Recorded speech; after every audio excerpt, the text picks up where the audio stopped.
Hi everybody, this is Mr. Duncan in England. How are you today? Are you okay? I hope so. Are you happy? I hope so. Welcome to a very special live stream. We are coming to you live today to celebrate 18 years of doing all of this on YouTube. My video English lessons and of course my live streams. I hope you will stay with us today.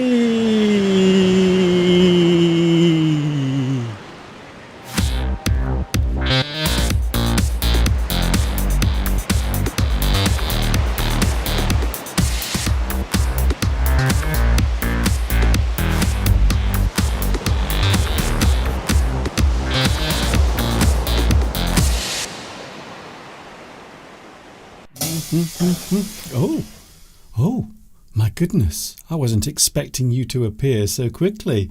Hi everybody, this is Mr. Duncan in England. How are you today? Are you okay? I hope so. Are you feeling happy today? I hope you have a spring in your step and a smile on your face today because we are together with you. Very unusual. I know what you're going to say, Mr. Duncan. Why are you here on Thursday?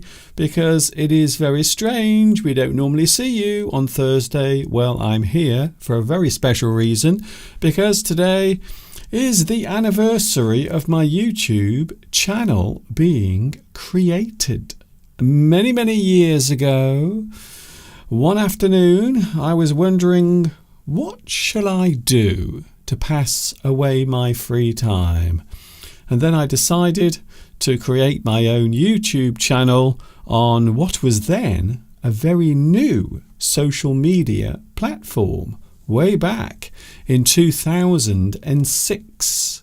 So that is when I created this YouTube channel a long time ago. The world was a very different place in 2006. That's all I can say. And here we are, 18 years later, and I'm still doing it. I've had such a busy month. I've been producing lots of new content.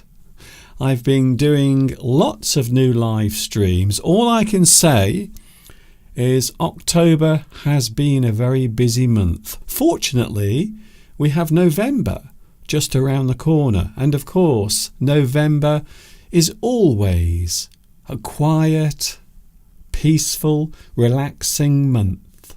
Nothing dramatic will happen in November, so I think we will all have the opportunity to take it easy during November and have a lovely rest. Nothing too dramatic is going to happen during November, as far as I'm aware anyway. If you know different, please let me know. Can I first of all say Happy Diwali to all those celebrating today. So not only is it the anniversary of my YouTube channel, it's also Diwali.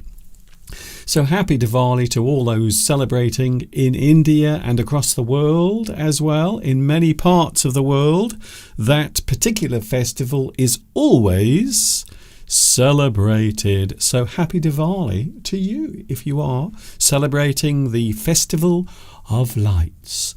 Of course, today, lots of things happening. I have the anniversary. I also have to mention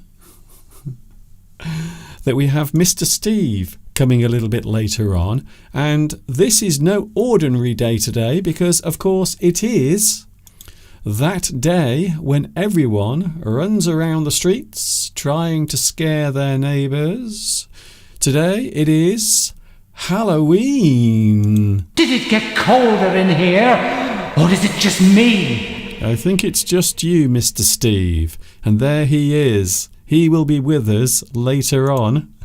Mr. Steve will be joining us. It is Halloween. You might notice over there in the corner of my studio, just there, if you look, there is a little flashing pumpkin.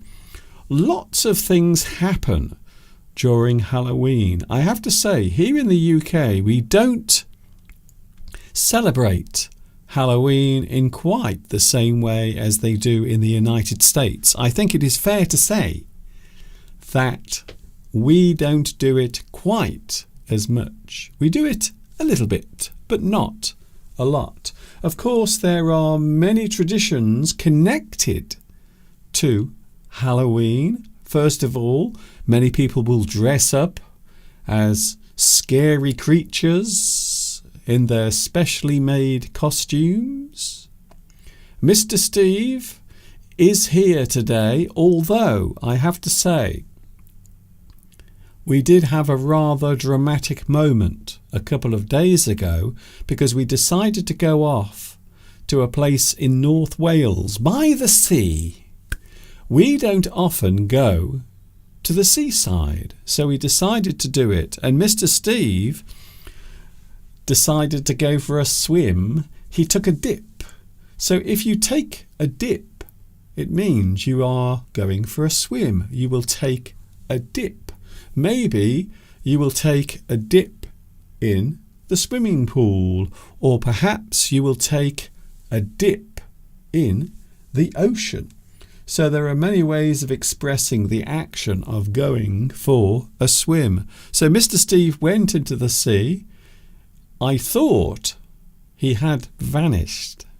I thought he had decided to swim away to another place. What happened to Mr. Steve? Did he make it out of the sea without having to be rescued by a lifeboat? Did he have to have the kiss of life? And who would volunteer for such a strenuous task? Find out about that later on. As I said, it is Halloween today, the day when everyone decides to scare each other. You might scare your neighbours, maybe a friend or relative. Today is All Hallows Eve, and there are lots of things that people do. Besides dressing up in costumes, people will also do other things as well. They might display something outside their house, something to scare the neighbours, perhaps. So there are other things that people do normally at Halloween. Every year we have it on the 31st of October. But of course, the big thing that I want to talk about today, it is a pretty big subject. The anniversary of this YouTube channel being created. Today we are celebrating 18 years right here on YouTube.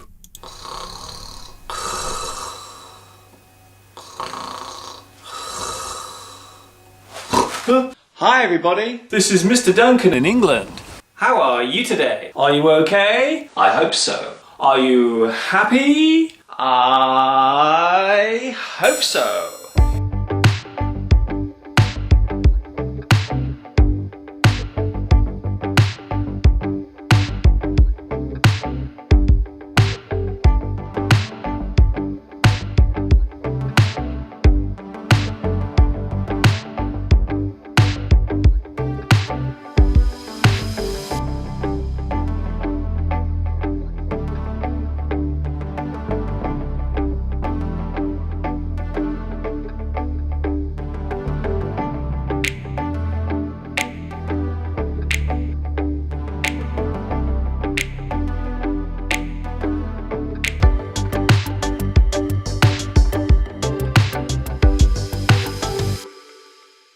English Addict, and of course my YouTube channel today celebrating 18 years on YouTube. Can you believe it? Can you believe I've been doing this for 18 years? I have to be honest with you. To be honest, if I can be completely 100% honest with you, I can't believe I've been doing this for 18 years as well. Lots of things to talk about today. We have Mr. Steve coming up in a few moments in his scary corner. because, of course, it is Halloween today. So we do have Mr. Steve coming up soon in his scary corner. We will also see what happened when Mr. Steve tried to come out of the water during our little trip to the coast. All of that coming up in a few moments. And yes, Mr. Steve will be here right after these flashing, dazzling, and hopefully entertaining images.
Mr. Steve is on his way, don't you know? Well, I'm sure you do know because I just told you.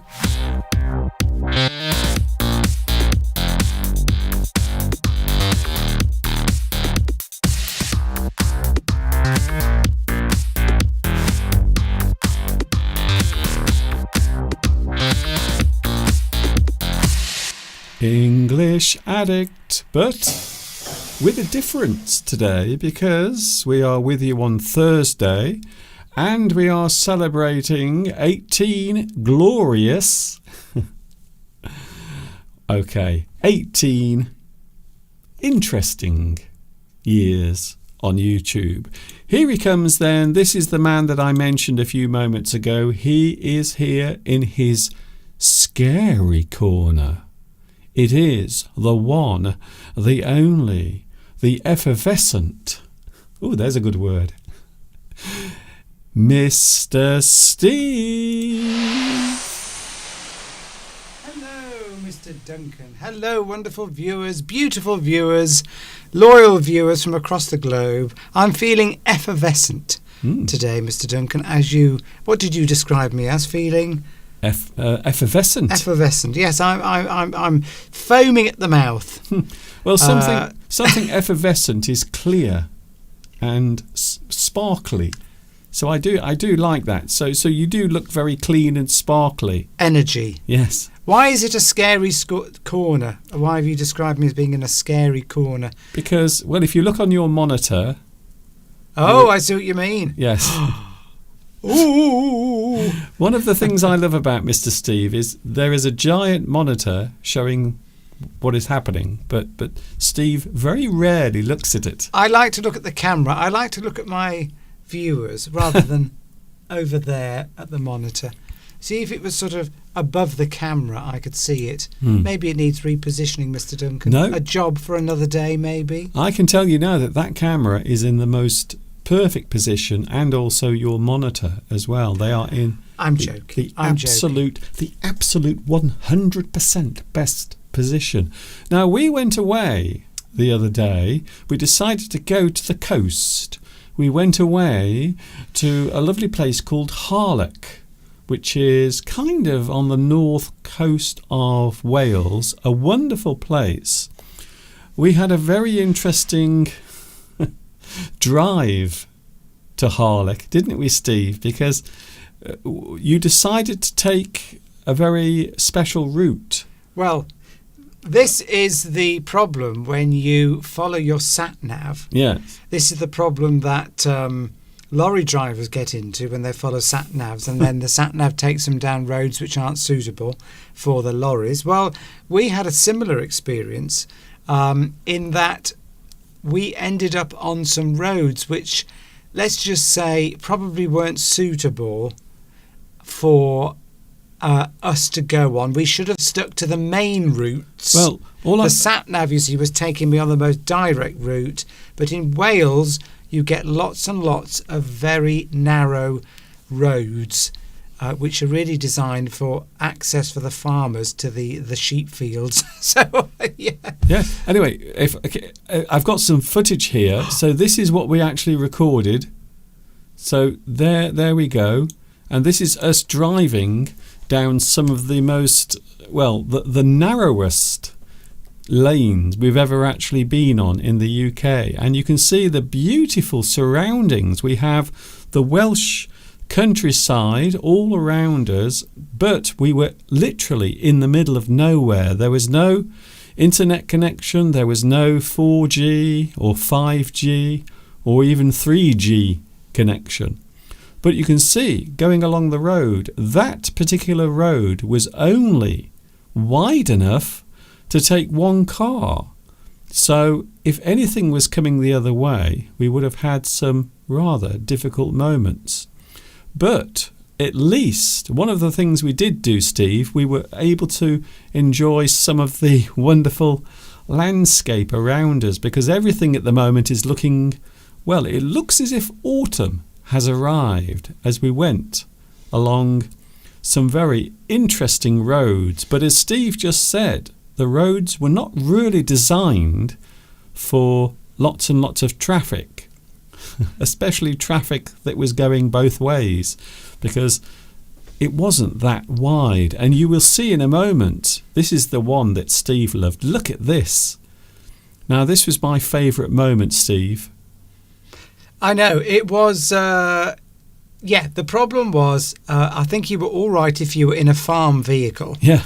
But if we'd had to have, there were passing places, you can see little areas there, what they call them passing places, for you have to wait while another vehicle, so that you can pass. But there weren't very many of them. And if, for example, where we are now, if we were to have met somebody coming up that hill, where would we have gone? Yeah. Because we'd have ended up, there's a passing space there. See, we had nowhere to go. And what you can't tell from that video is that that particular road is only as wide as the car. So we could just about fit on that road. So if anything was coming the other way, we would have had, let's just say we would have had a slight spot of bother. If you have a spot of bother, it means you have a difficult situation. We call it a spot of bother. Yes, but it was absolutely spectacular. I couldn't really look at the view, because if I had concentrated on the view and not on the driving, we might have gone down the side of that hill.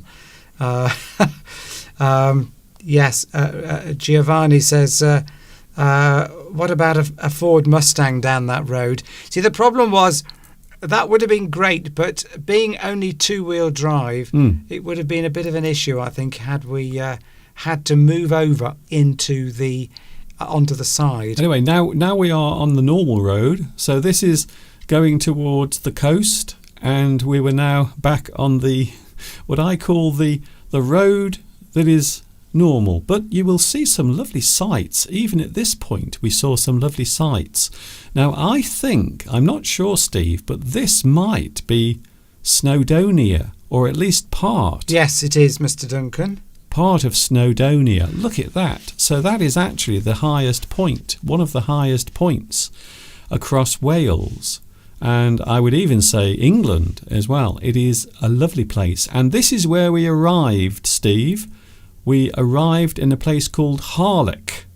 And there is the famous castle, a very old fortress. And of course we went down to the sea.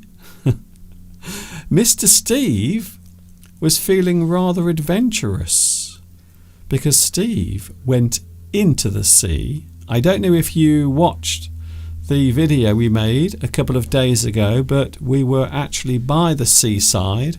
Mr. Steve went into the sea, but I suppose the big question was, how did Mr. Steve get out? How did he come out of the sea? Well, for those who are wondering what happened after I stopped recording the other day, this is what happened next.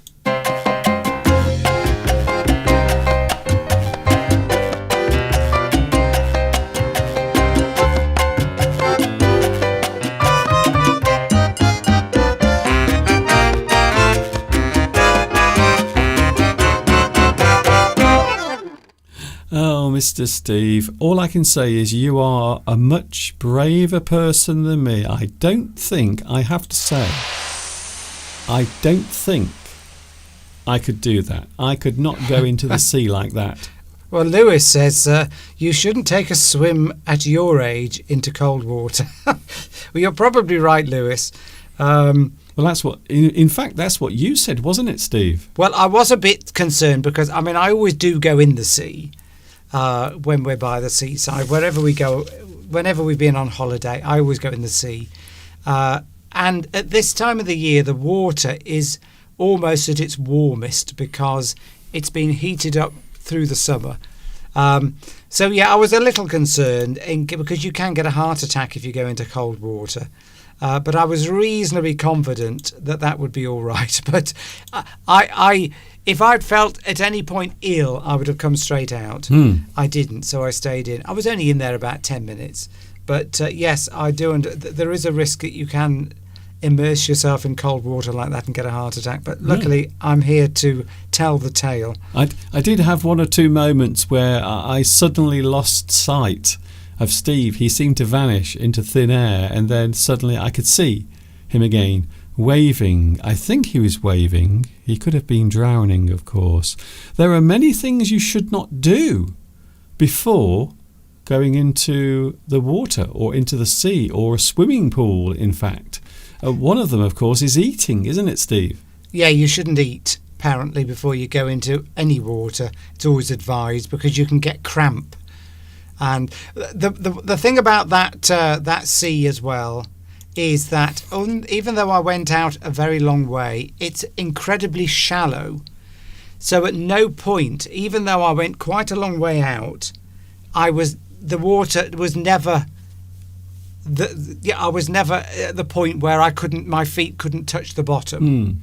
In fact, if I stood up at any point, the water came up to here, because it's a very, very gradually gets deeper over a long period of time. Because some seas I've been in, you go in and suddenly it drops down and you're out of your depth straight away, but not on this particular beach. It's a slow decline as you walk. As you walk, you slowly go down. Yeah, so I was never... I was always able to put my feet on the bottom. And I didn't want to go out of my depth, as you say. If you go out of your depth, it means you go into water which is higher than yourself. And I wasn't going to do that because that would have been risky because I didn't know what the tide was doing. In fact, there is a phrase that relates to that. A person might go out of their depth. So if you are out of your depth, it means you are doing something that you are unable to do. You don't have the skills or the training to do it. So you are trying to do something that you are not qualified to do, or something you can't handle. So it is a thing that you or trying to do, but it is beyond your capability. You are out of your depth. Yeah, so literally you can be out of your depth in the sea, or figuratively, as Mr. Duncan says, you're attempting to do something which you haven't got the necessary skills to do. For example, if somebody said to me, will you do a presentation on Excel spreadsheets? I would say, no, I don't want to do that because I would be out of my depth. In other words, I don't have sufficient knowledge to do that particular presentation. Yes. But it could be anything. Can I just answer some questions about those roads on the live chat, Okay. Mr. Duncan? Giovanni, I haven't got a Ford Mustang, but that would have been quite good to take the car down there, although I think it would have suffered with it being only rear-wheel drive. Mind you, my car's only rear-wheel drive. Yes, it's called a single-track road. Giovanni, somebody asked that question, but Maurizio has answered it and said that he used to drive in Scotland down single-track roads as well. Yeah, so those roads there, those are not like main roads. No. Those are just really for their direct routes to places that you would only really farmers would use, because in Scotland the main thing you have there is lots of sheep, and over vast distances the sheep all graze on the hills because the land isn't much use for anything else. You can't grow crops on it, and so the farmers use those single track roads to go from the farm to wherever the sheep are. So probably I shouldn't have used that road. We were lucky that other traffic wasn't on it. There is a route to get to where we wanted to go. It would have taken 20 minutes longer, but it would have kept us on the main roads. Yes. But it was exciting. I suppose you would describe them as access roads. So maybe for getting from one place to another within a local area, we often describe those sorts of roads as access roads. But to be honest with you, it was kind of terrifying and exciting at the same time, I will be honest. So there were a few moments where we weren't sure what was going to happen next, especially if something was coming the opposite way. We would have had quite a few problems. Anyway, yes. we made it. We made it through that. We made it through all of our adventures on the beach, including Mr. Steve going into the ocean and having a splash around. Can I just add as well that if we had met a Welsh farmer along those roads, I don't think he would have been too pleased to give way to an English person. Yeah, I won't go any further. Let's just say he wouldn't have been too pleased to see us along that road. It is interesting to note that for some reason, well, there is a good reason, a very good reason, the Welsh don't like English people very much. So there is a kind of a long-running feud, I suppose we could say, because many of the Welsh, of course, were cast out from England, and that's why they live in Wales. So there is a kind of historic thing that goes back many, I suppose you might say centuries, but certainly the background of the relationship between the British, or should I say the English, and the Welsh is not great. No. Yeah, it's a bit like the Scottish people as well. The Scottish people wouldn't say they dislike the English, but because of historical reasons, battles that took place in the past between the Welsh and the English and the Scots and the English, then there are, and it just goes to show how these silly, it's passed down through generations.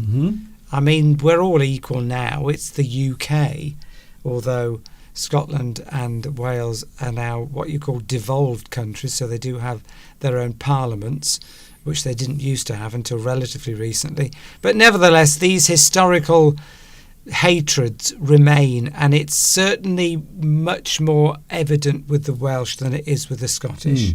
Well, I remember in the 1980s, even the late 1970s and 1980s, there was quite it did become quite, what's the word I'm looking for? Fierce. this strange hatred for the English, because people were buying houses and property in Wales, and they were English. So English people were buying property in Wales, and their houses were being burnt down. I mean, that's how serious that became.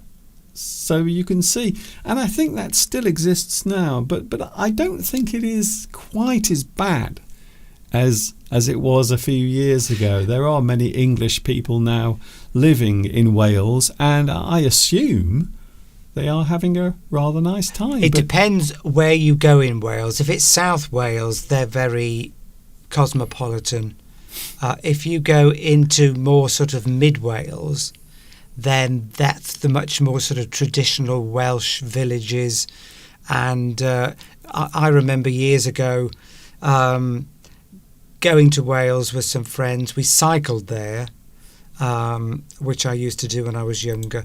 And we went into a pub in the middle of nowhere in Wales. And this is very common. I don't know I think it still is, that it's sort of a village pub in Wales, and you walk in as a British person, and literally it will go quiet, and they will ask you either to leave or go into another room. That has actually happened to me, and it has happened to friends of mine as well, because they just don't want you in there.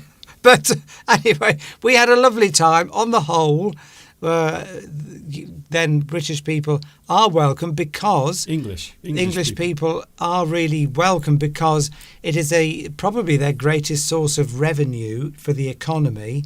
Certainly one of the greatest is tourism from British people going there. English or Scottish or whatever, going to Wales. So, we bring a lot of income to the area. But you've just got to be respectful, I suppose. You will see all the signs in Wales will have the Welsh language first, and then British will be second. And in fact, in some cases, you won't even see any English writing. I don't think that's actually a problem, because if you're saying that that's your identity and that's what you want to do and that's your part of the landmass, then I suppose that's all right. But it is true that there can be certain types of conflicts, certainly between the Welsh and the English. They're very patriotic, and like road signs, they'll be in Welsh first and then English second. Yes. And that's all over Wales, which you would think, probably for a lot of you watching, you would think that was quite strange, because it's the UK. You'd think it'd all be the same. But in fact, it isn't. You don't get that in Scotland, I don't think. But you certainly get that in Wales. They're very, very patriotic and want to keep their culture, which is completely understandable. So they see the English people going in as trying to dilute their culture and destroy it. So it's very much in the schools in Wales that everyone has to speak Welsh. Welsh is like the first language. English is the second, I think, in some places. Probably, but yeah, it's Alexander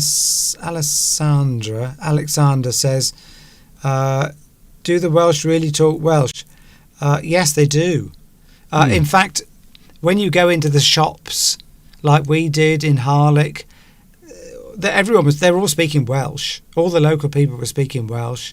When we went to a tea shop, people, if they're Welsh, they talk Welsh. They do very much do that. Yes. Although some people say they only do it when the English people are there. Yeah, but that's just a stupid thing to say, though, isn't it? Really? I know, but they do very much. It's very, very strong. But it depends where you are in Wales. Yes. I don't think there's any problem. If you're in Wales and you're Welsh and you speak Welsh, I don't think there's a problem. I think it's us sometimes. I think English people, we are the worst sometimes with other nations. We expect everyone to speak English wherever we go in the world, and that this is a common criticism of the English, because we often assume when we go abroad to any country, especially around Europe, that everyone around us is going to speak our language. So I suppose a good example, Steve, is Spain, where there are many people who've moved to Spain to actually live, but they often complain that there are certain types of food that they can't get, or maybe sometimes people refuse to speak English to them and they get annoyed. And I always find that rather funny, because you are in someone else's country. So sometimes you have to be careful not to come across or to seem arrogant. But I would, you see, for example, if I wanted to move to another country, you see, I would have no trouble thinking of moving to France or to Italy or to Spain. Huge expat community in Spain, but I would never buy a house and live in Wales. I just wouldn't do it. Okay, Steve. Because I know that a large proportion of the local people would not not be very friendly towards me. Depends where in Wales you go. Yeah. If you go to near Cardiff, that'll be fine because that's the capital. But if you were to get a nice country cottage in the middle of Wales, I think you would. In fact, we know friends that moved to Wales from England. They retired, moved to Wales. He was English, she was half Welsh, and they spent the next 20 years having feuds with neighbours and being treated really badly. I think that may have been slightly self-inflicted, to be honest. But do we understand Welsh? No. Only Welsh people would ever learn Welsh. It's a fairly... Steve, okay, let's not turn it into... No one else would learn Welsh. Yes. Apart from Welsh people. Well, yes. Well, again...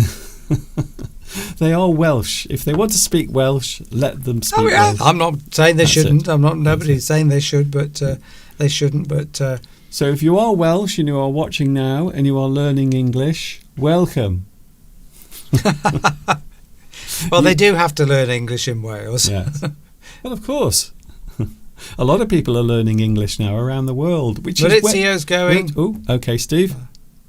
Are there sharks in the water, says Giovanni? There aren't.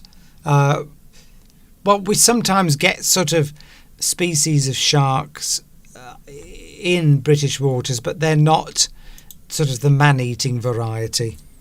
I don't think I've ever heard of anybody being attacked by a shark in the UK. You might get jellyfish, but not big ones that would kill you. I've never heard of anyone dying by being attacked by a sea creature in the UK. Have you, Mr. Duncan? I don't think so. That people die in the sea in England because they drown, or they go when the tide is pulling them out, or currents. Yeah, we don't have sea creatures that kill people on the English coast, fortunately. Harlech water temperature is 13.3 degrees, says Vitas. Thank you for that. So that's about the same temperature as it would come out of your tap in winter. So yes, it wasn't freezing cold, but it was. Took me a while to get used to it. Anyway, I know Mr. Duncan wants to move on. Don't you, Mr. Duncan? Do I? I think I don't. Do. Maybe I'm just enjoying the sound of Mr. Steve's voice. Echoing. Sorry? No, nothing. Oh, Didn't say anything, Mr. Duncan. I just heard you laugh, so I wonder why you were laughing. Anyway, Giovanni. Yes, Giovanni is here. By the way, we haven't even mentioned the live chat today. I can't believe it. I've not really said hello to the live chat. Sorry, Steve? No, fine. Carry on, Mr. Duncan. Okay. If you say something, you see, I think you're trying to... anyway. Dear me. We have Luis... Oh, should I say Luis Mendez is here today. And also, first, we have Vitas. Vitas is first today. Isn't that lovely? Hello, Vitas. Nice to see you here. We are celebrating today, celebrating 18 years of doing this on YouTube. Can you believe it? It was 18 years ago today when all of this started.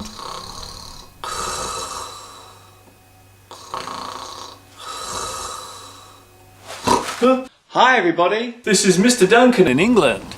How are you today? Are you okay? I hope so. Are you happy? I hope so.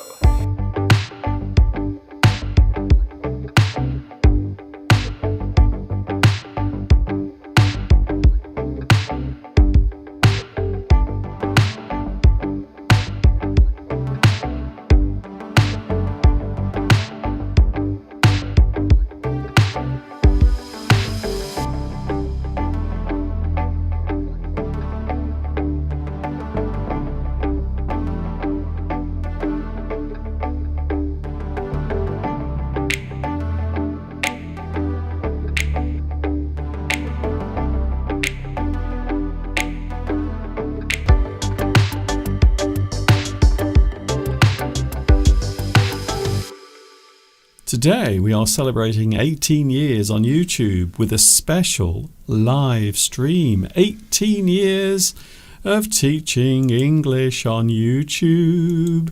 This is English Addict coming to you live from England. I hope you are having a good day. Today, besides myself, it is also him over there. It's Mr. Steve, or as I like to call him nowadays, Aquaman. Aquaman. He is. Can I say hello to Hannah? Hannah Al-Hadji, who mentioned earlier, I made a note here, that she's following you, and she started following you because her son, at the age of 13, started watching you and introduced Mr. Duncan to Hannah, and has been watching for 12 years. Wow. So thank you for that. Mr. Duncan can't always read all the comments on the live chat because he's busy doing things at his desk, making sure everything runs well. Yes. So when I'm here, I can concentrate a lot more on the live chat. So that's sort of my job in a way. But if Mr. Duncan's on his own, he's got to juggle a lot of things. So anyway, but thank you for putting that in the live chat. That's okay. I can say hello right now. Hello, Hannah. It is nice to see you here. Thank you for joining us on the live stream today, a special one. We're not normally here on Thursday, but at the moment we are celebrating the 18th anniversary of all this that's been happening right now on YouTube since 2006. Can you believe it? 2006. The world was such a different place way back in 2006 when YouTube was just very, very young. There were only 106 people on YouTube in 2006. Can you believe it? Only 106 people. Really? So, no, Steve. That's there wasn't. Irene Apraxine. Hello, Irene, who we've seen many times on here, says that she was with you right at the beginning, 18 years ago. Wow. And so I think that's fantastic. So if anybody else can claim to have been watching Mr. Duncan for 18 years, please tell us. Well, it doesn't matter. It doesn't have to be 18 years, even if it's 1 year. Yes. Or 6 months. Or 1 minute. Or you've just come on. Yes. Because if you've just come on and you've never seen Mr. Duncan before, please tell us as well, because obviously some of you won't have been born when Mr. Duncan started his channel. So thank you for that. Vitas says, I was also 18 years ago. So Vitas was on from the beginning as well. So you were watching me when I was in China, because 18 years ago today I was actually living in China working as an English teacher, and I decided to start a YouTube channel on this day whilst I was still living in China. So I'm just wondering now, so you were watching when I was still in China, making some of my very early lessons, some of my rather, I would say now, not so good lessons, to be honest. The quality, and also the fact that I was a little bit nervous as well doing it all those years ago. I know it doesn't seem possible. I know what you're going to say, Mr. Duncan. You can't be nervous. We don't believe that you could be nervous. Everyone at some point can be nervous, especially when you are trying something new. It is Halloween today, and I remember a few years ago, I think it was actually way back in 2017. You might not believe this, Steve, but way back in 2017, we celebrated Halloween and we decided to dress up in some costumes. So this is what I was doing.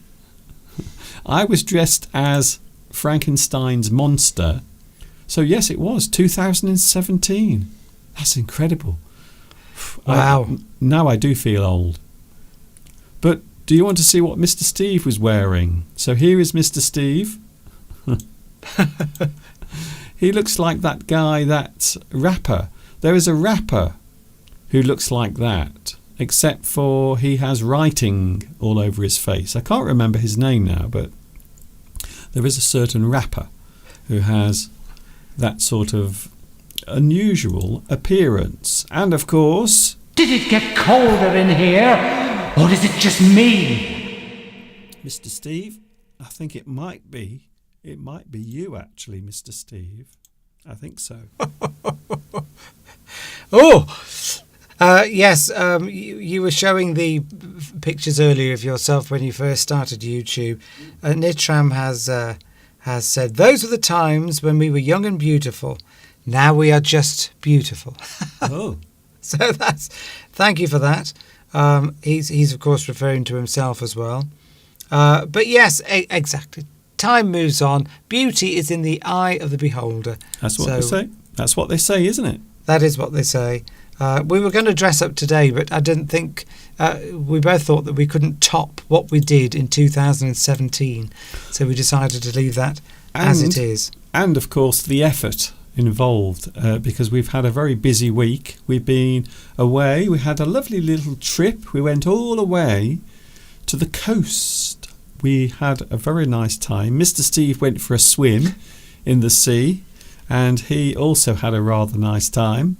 We have some beautiful weather at the moment. I love this particular time of year, I have to say. I love autumn very much. So I thought, as a way of welcoming the beautiful autumn season, we would have a look at some of the autumn sights that are now around us here in England.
You can't beat some autumn sights with all of the beautiful colours of this very special season.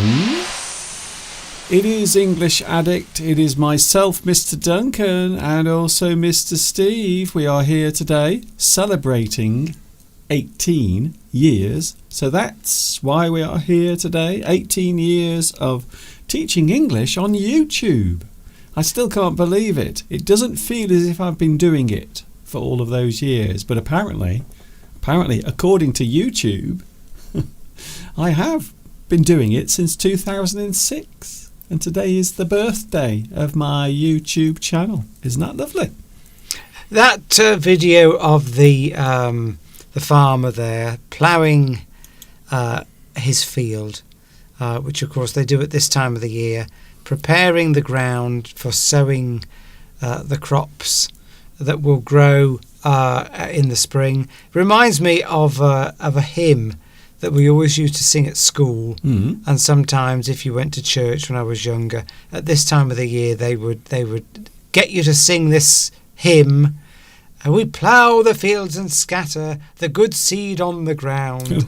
I don't remember the rest of it, but we always used to sing that hymn. We plough the fields and scatter the good seed on the ground. And it went on and on like this. It was obviously a sort of a celebration of winter coming on and autumn, and the fact that we'd all be having lovely crops in the spring. And it always used to make me laugh back then that we would sing it. And it just came to mind as I saw the farmer there ploughing away in his field. And it is kind of fitting that we have that mentioned, because you mentioned that. And of course, the harvest has just taken place, and many religious celebrations, many special holidays occur at this time of year because it is the end of the harvest season. So a lot of people, many years ago, they used to give thanks for their wonderful, abundant crops. Yes, they did. That's it. That's why we have holidays, I suppose. Can I say hello to Simone Alves do Nascimento, who is watching us today and lives in Oxford. Wow. In England. So welcome to you, and please tell us how you came to be living in Oxford, or were you born here maybe? I don't know. Are you studying? Maybe you're studying in Oxford University. You might be very clever. So please tell us. We'd like to know. We need all the details. We need all the details.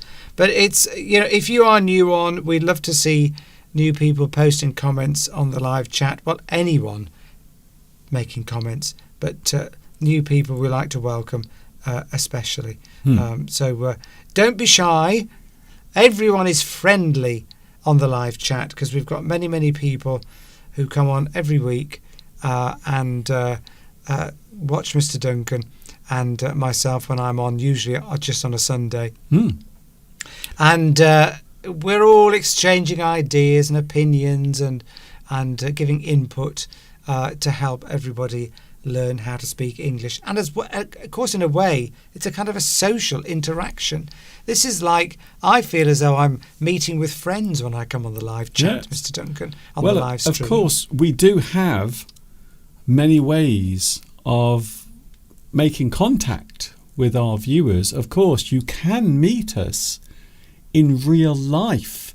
Now, I'm going to mention this. Steve is not expecting this, but I am going to talk about next year's rendezvous, because I've realised that November begins tomorrow, and I have to say time is going by very quickly.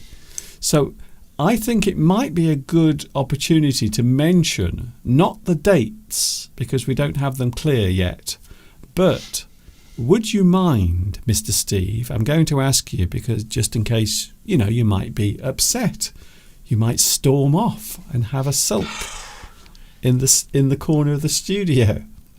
Shall we mention where we are going to be doing the rendezvous in 2025? Yes, I think we've decided, haven't we? Yes, we've decided where. Yes, we have. We have definitely decided where. So, I will tell you now, the 2025 English Addict Rendezvous will be taking place in Paris. There we go. Paris, France. We've decided to do it there. It's a nice central location in Europe, a very easy place to get to for anyone who wants to fly to Paris, and lots of places to stay. So that is where it's going to be. We can officially confirm that the English Addict Rendezvous will be in Paris. 2025 is where it will be. We haven't got the dates yet, but at least now you know where it will be. So that will give you some idea. I think it will be around June next year. Yeah, we'll go for probably the first or second week of June. So we have nothing confirmed yet, but we are letting you know that it will be in Paris. So don't book any holidays. No. In the first or second week of June. Yes. Is what we're telling you. Keep your whole month of June next year clear. Because in fact, just keep May, June and July completely free. In fact, just keep the whole of 2025 clear. All of it. Don't do anything next year. The last two meetups, we've always done them in the first week of June. So we will try and do it then as well. But it'll be it won't be any later than the middle of June because it gets too hot then. So keeping it simple, next year we are meeting in Paris. I really can't resist going back because it is one of the most beautiful, one of the most amazing countries in the world. Can I say hello to Savesh or Sarvesh? Hello, Mr. Duncan. Sorry that I'm late. I am from India. I would imagine you are busy at the moment. Are you celebrating Diwali at the moment? I believe you are. So a lot of people across India are celebrating Diwali. In fact, across the world. Because here in the UK, we also have lots of local celebrations in the communities around the UK celebrating Diwali as well. So have a super duper festival of lights if you are celebrating today with that. Talking of celebrations, we have our own celebration today because it is an anniversary for me today because it is the 18th anniversary of my YouTube channel starting on this day, this actual day, way back in 2006.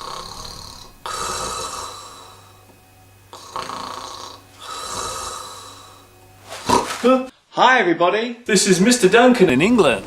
How are you today? Are you okay? I hope so. Are you happy? I hope so.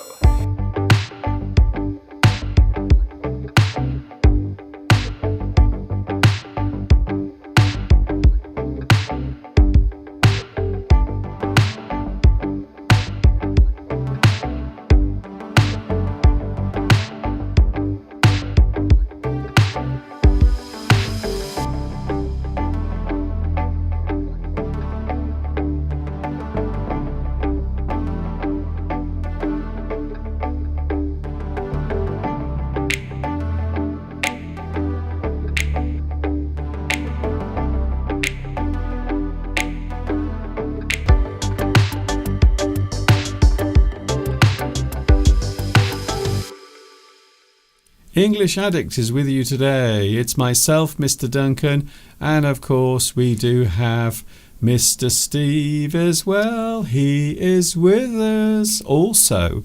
We are talking about some words and phrases connected to anniversaries in a few moments, so I think it would be rather suitable to do that, to be honest. And Mr. Steve is with me. Now this is interesting because Mr. Steve has not always been with me on my YouTube videos or my live streams. Steve did not start appearing in my lessons until I think it was around 2008 when Steve started to pop up in my lessons. And when I first started doing my live streams in 2016 is when I started doing my live streams. Steve also was not on there either. But over time, slowly, I started to introduce Steve, and then lots of people kept asking, can we have more of Mr. Steve? So that is the reason why we have so much Mr. Steve with us these days. I'm sure some people want less. But never mind. But yes, I enjoyed coming on, Mr. Duncan, because I feel as a part of the channel, and of course made a lot of friends over the last few years, not only just through the live chat, but also to meet in person. Nitram, I'm sorry we're not going to Prague. Maybe we will one day, but we just felt that was maybe a nice location that people could easily get to. Yes. And Prague is a very good suggestion as well. In fact, there are many places we would love to go to and do the rendezvous, but we also have to think about how other people are going to get there, but also many things. When you think about it, you have to try to consider everything and everybody. It isn't easy to do, but we try our best. But we hope that you can come and meet us in Paris. It would be very nice. We had a lovely time there last time, and we hope to do so again. So we are hoping to see you all there next year with our special rendezvous. And of course, the year after that, in 2026, it will be the 20th anniversary. So on this day, 2 years from now, it will be 20 years on YouTube. I wonder if YouTube will send me some sort of special award for being on here for 20 years. There can't be many people teaching English right now on YouTube who've been here since 2006. I might be one of the only ones. Or not just teaching English, but doing anything on YouTube. Yes. For 20 years. Yes.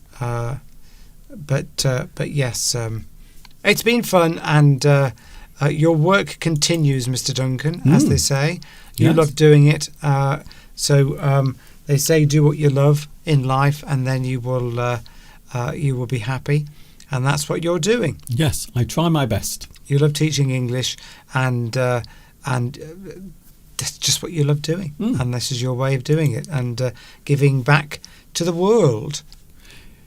We have some interesting words and ways of talking about the subject we are discussing quite a lot today. Anniversaries, the anniversary. An anniversary, well, first of all, the word relates to yearly, something that happens every year. So a yearly event or a yearly celebration. An annual celebration is an anniversary, of course. Quite often we will define anniversary as a special date marking a past event. So something that happened in the past, something that happened on a specific or a certain date. And then when that date comes around, you will celebrate it. It will be the anniversary, often marking something. So when we talk about, in this particular situation, marking something, it means you are commemorating a certain time, a certain moment. You are marking a past event by celebrating it with its anniversary. A celebration or commemoration. So there are two words we can use here, aren't there, Steve? We have celebration. We often talk about an anniversary as being a celebration. And of course, it can be a commemoration as well.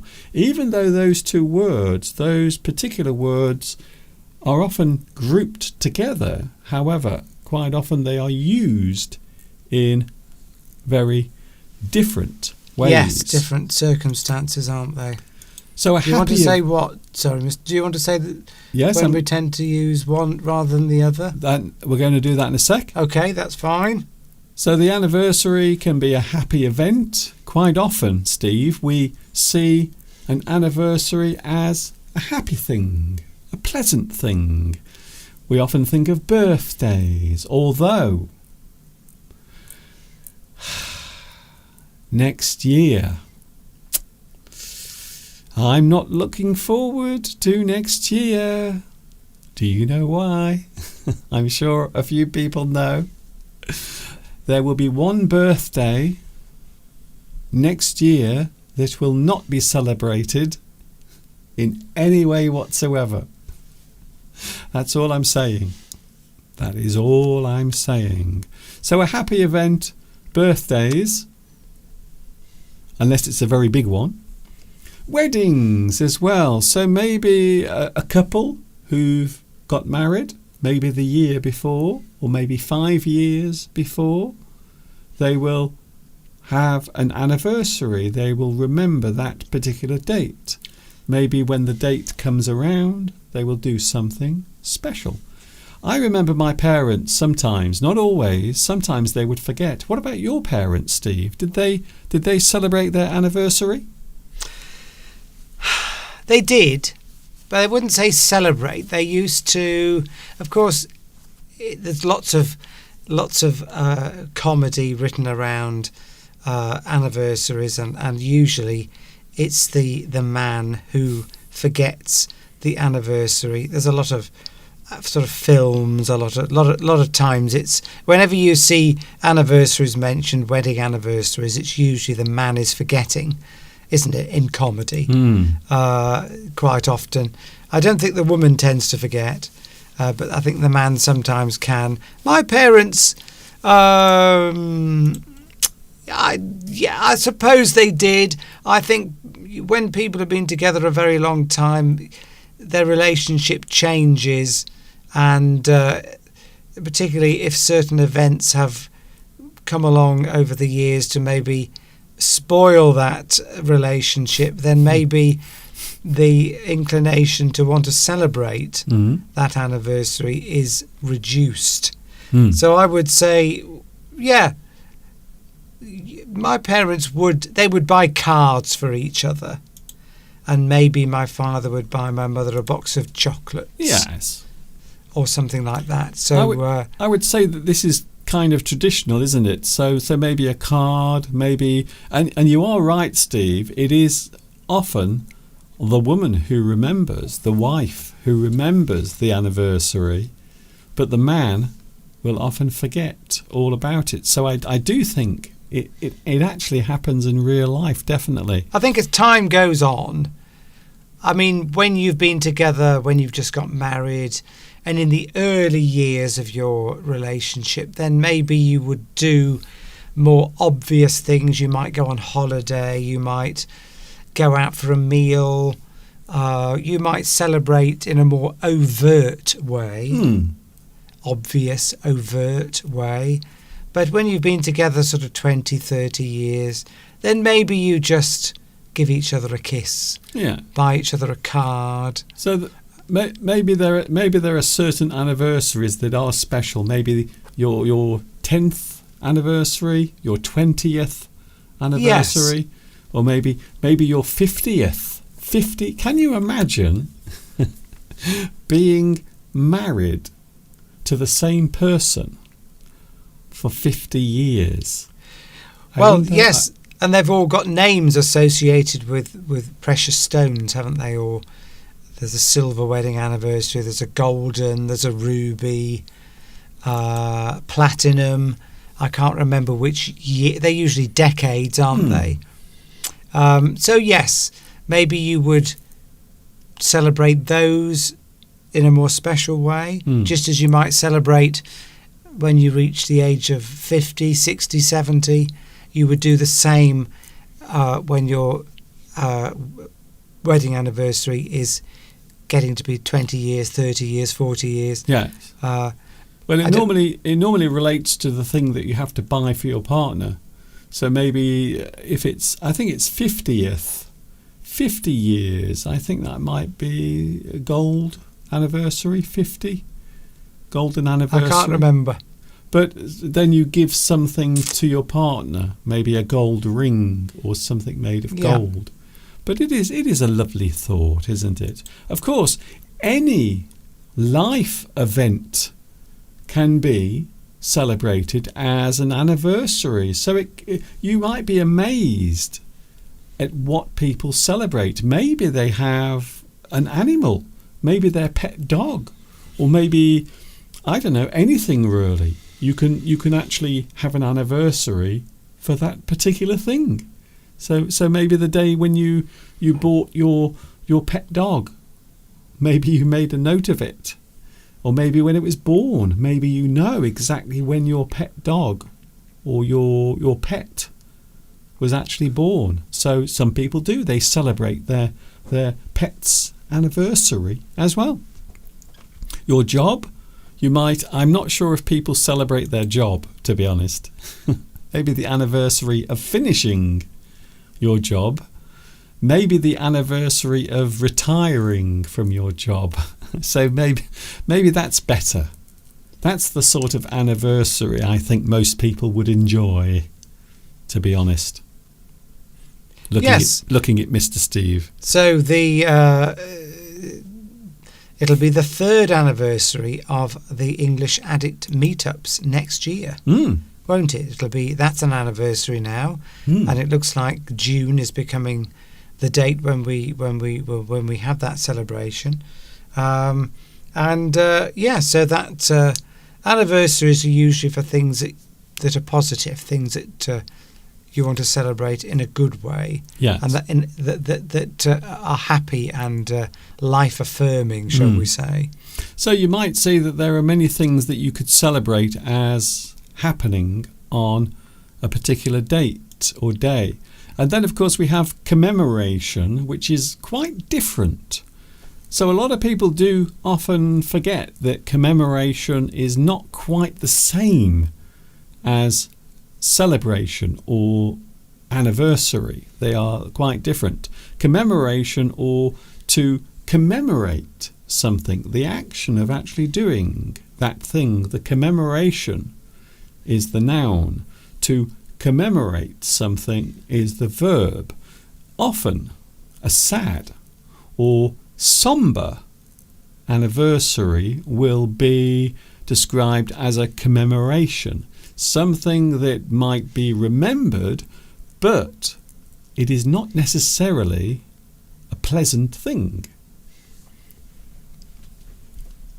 Yes, like the ending of the Second World War, we commemorate that, and it could be a loved one that died. You commemorate that. You would use the word commemoration. It means that you are reflecting, and there will be not celebrations as such, but there will be maybe some formal way of marking that event. Like we have marches in London when on the anniversary to commemorate the ending of the Second World War, for example. We do that every year. And of course we have the 80th anniversary coming up in a few days. Yes, so that will be a commemoration. There will be a commemoration service, a church-based service as well. And but yes, we commemorate. I can't spell it. Commemorate usually things that, as you say, are maybe sad events or events that you wouldn't normally, get fireworks out and have a party for, but you want to nevertheless mark that period of time that has occurred. Yes, quite often a battle or the end of a battle, or of course quite often the beginning of a battle. We often remember the lessons that were learned from that particular battle or war. So commemoration normally for something that has a type of deeper, sombre feeling. Sombre. Now there is a great word. Something that is sombre is something that might be slightly sad, or something that is mournful. It is sombre. A sad anniversary, sombre. Something that might be marked as an anniversary, but not necessarily a nice thing. Yes. Somebody died, or there was a terrible event, a tragic event that occurred on a particular date, and it could be, say, a year later or 10 years later. Like 9/11, for example. There's a big significant event, and that is, of course, commemorated. You don't celebrate events like that. It's an anniversary, but it's a commemoration as well. Although, strangely enough, and you might celebrate the people.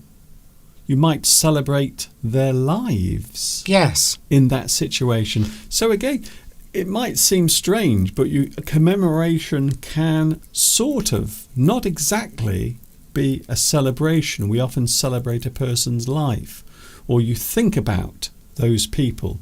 So those two things can sometimes mix together or converge, but we often keep them apart in general speech. An anniversary is seen as a milestone.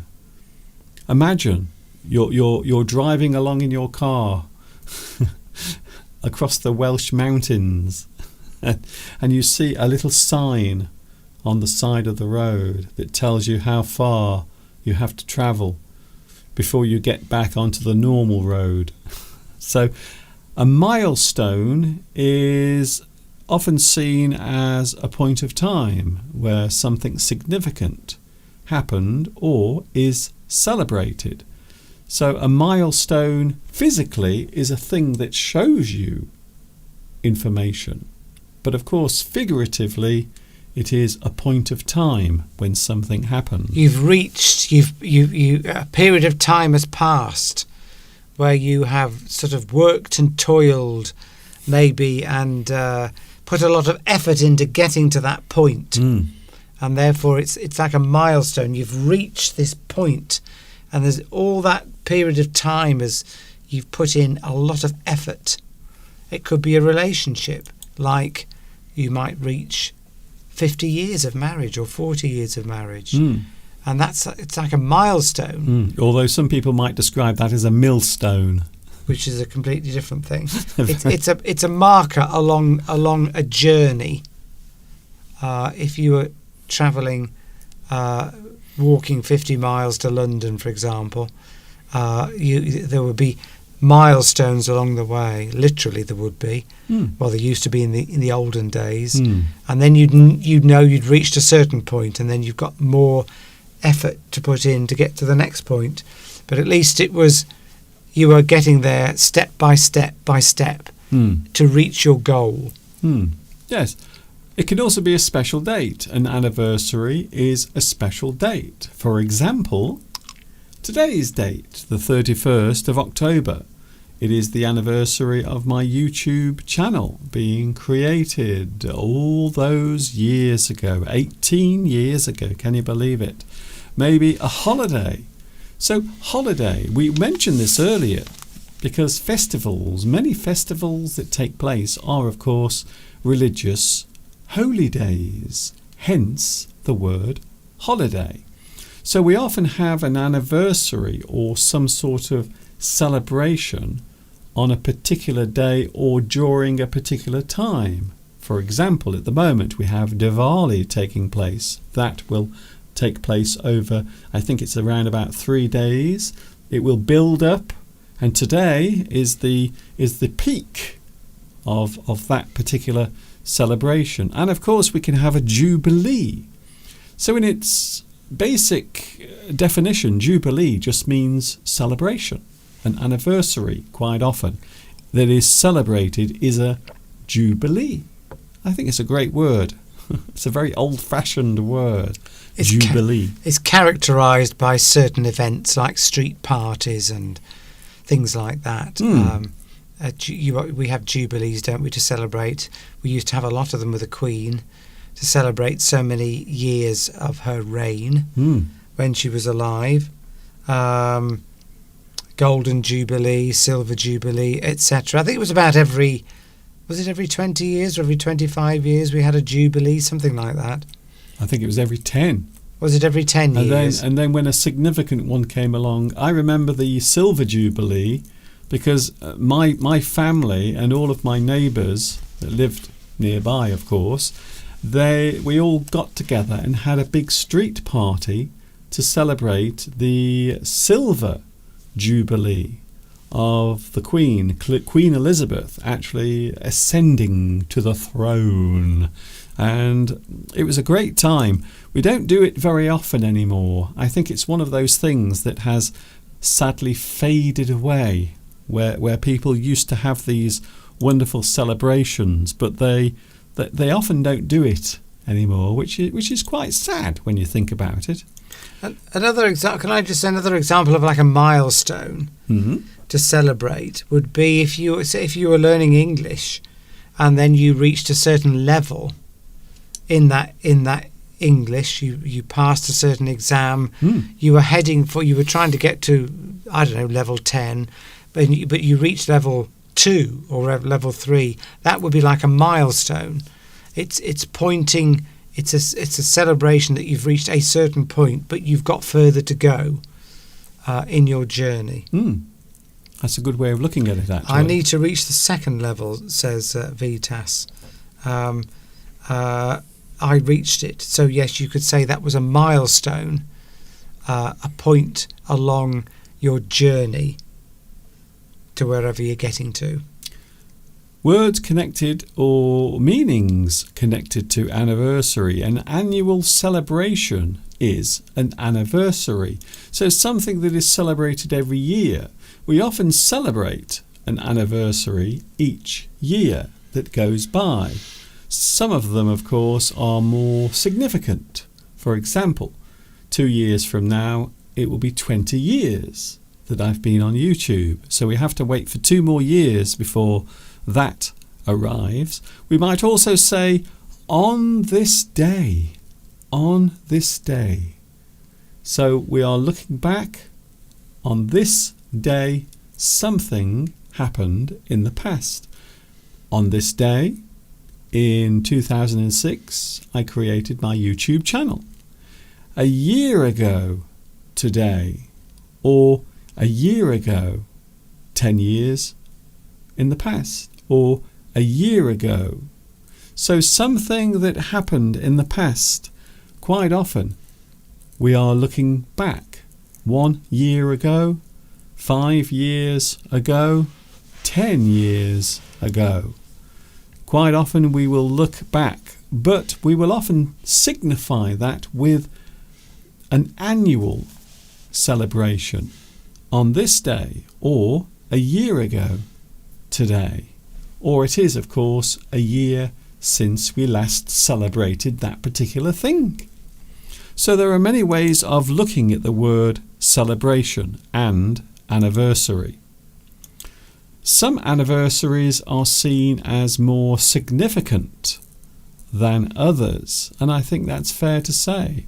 Even between people or individuals, some people might have a special anniversary that other people don't observe, as I said earlier. So there might be some strange anniversaries, Steve, that people celebrate. Yes, yes, there might be. I mean, Valentine's Day is another anniversary that we celebrate, isn't it? Every year. Would that come in that category, Mr. Duncan? I suppose it is a thing that happens every year. I wouldn't call it an anniversary. It's not really an anniversary, no. But it could be an anniversary if you said it is 1 year since Valentine's Day. Yes, if you met the love of your life on Valentine's Day, that would be your anniversary. But yeah, Yeah, people can celebrate all sorts of things. Imagine how romantic that must feel. Imagine falling in love on Valentine's Day and actually marrying that person. And then every Valentine's Day, it will also be your wedding anniversary. I don't think it gets much more romantic than that, to be honest. So there are many types of anniversary, things we commemorate, things we remember that happened on a particular date, normally celebrated on the actual date it happened. It is almost time to go, actually. We will be going in a few minutes. I hope you've enjoyed this unusual live stream on Thursday. We're not normally here on Thursday. It does feel strange. This morning I had to keep telling myself that it wasn't Sunday. It really does feel like Sunday today, even though it isn't. So thank you very much for your company today. Mr. Steve, of course, and myself. We are not going anywhere. We will be here on YouTube every Sunday from 2 p.m. UK time. I will also be with you on Wednesdays, every Wednesday.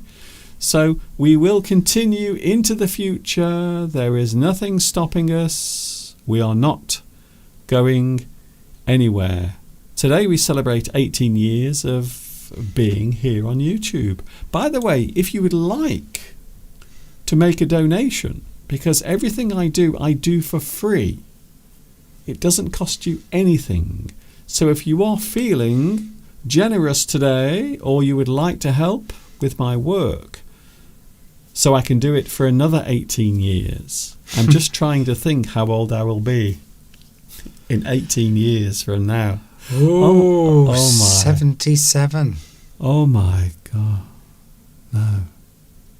18 years.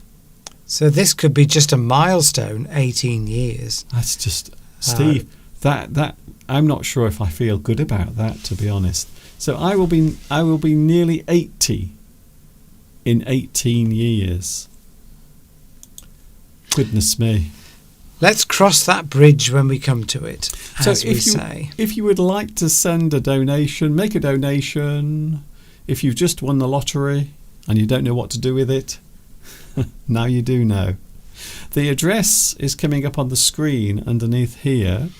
Right now it is going by. So if you would like to make a donation, please feel free to do so. And I can carry on doing this for another 18 years. Oh my goodness. Thank you, Mr. Steve, for your company. Have you enjoyed it? It's been very strange. Yes, I have. Mr. Duncan, it's very strange because I'm not working today. So I'm able, just in case you were wondering, I'm not skiving off work. I am genuinely on holiday because use it or lose it is the phrase that springs to mind. If you've got holiday to use up, quite often in work, if you don't use it by the end of the year, then if you're not allowed to carry it over, which I'm not, okay, then you lose it. Use it or lose it. So I'm taking this week off to use up some holiday that we've still got some good weather that I can enjoy it. In fact, we were very lucky this week because we went away to the beach. We had a lovely time in Harlech, and it was nice spending some time relaxing. But of course, now I'm back at work doing this. Talking of which, I will be back with you on Sunday. Next Sunday, we are together again, myself and Steve. We are with you on Sunday, and of course, it will be November. After a very busy October, I am so glad that November is coming, because November, there is nothing happening in November. It will be a lovely relaxing month, hopefully for us and also everyone around the world. I can't think of any event that is happening in November. I can't think of any single event. So I hope we will have a lovely, comfortable time. Of course, I'm joking, as you know. Thank you, Mr. Steve. Thank you, Jens. Just before I go, Jens S. Thank you to everyone who's made lovely comments about Mr. Duncan being on here for 18 years. Many people have. And the last one we've got on here from Jens S, who I don't remember seeing you before. So thank you for putting your nice comment on the live chat about congratulations to Mr. Duncan for 18 years on YouTube. So yes, lovely to be in here and see you all on Sunday. Thank you very much. That is Mr. Steve. He will be back with us on Sunday. Hopefully you will as well.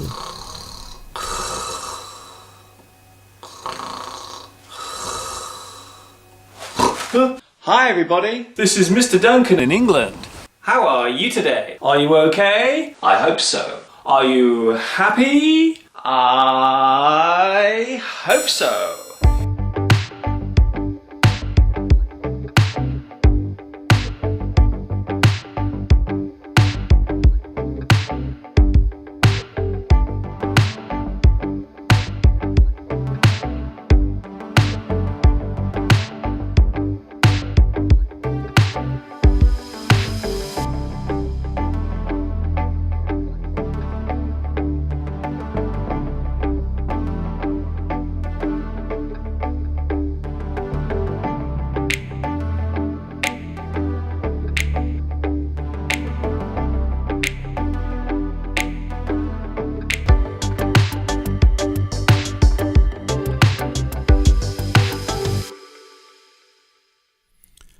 I can't believe it. I really can't believe it.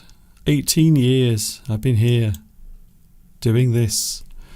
It is almost time for me to say goodbye. As you can see, Mr. Steve has left. He's gone. He's now in the kitchen making a cup of tea for me. Thank you very much for joining me today. I will be back with you on Sunday. Don't forget, Sunday, 2 p.m. UK time is when I'm back with you. And of course, until the next time we meet here, I hope you will stay happy, stay safe, keep that smile up on your face as you walk amongst the human race. And we will see you on Sunday. And of course,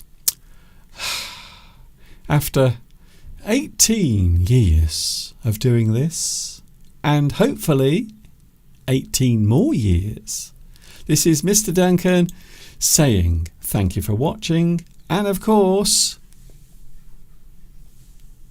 thank you for watching me, teaching you for all of these years.